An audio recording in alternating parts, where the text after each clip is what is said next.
Predstav si, že ťa čau na prvé rande zoberie, že na pumpu.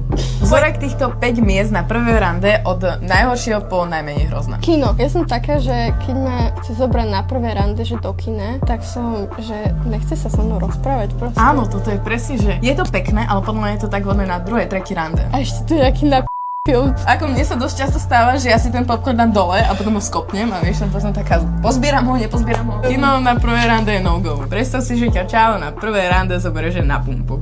Poďme si dať shell kafe, Hot dog. ale samuraj. Samuraj. Samuraj. Niečo mi dá. Nejaký spice trošku. Ale neviem, či by som po samurajovi zvládla sedieť v aute potom.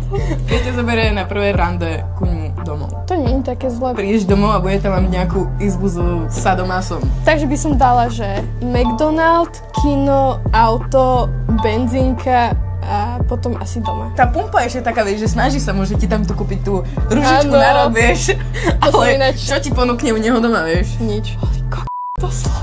Helikoptérov ťa bude čakať, vieš? To nechceš.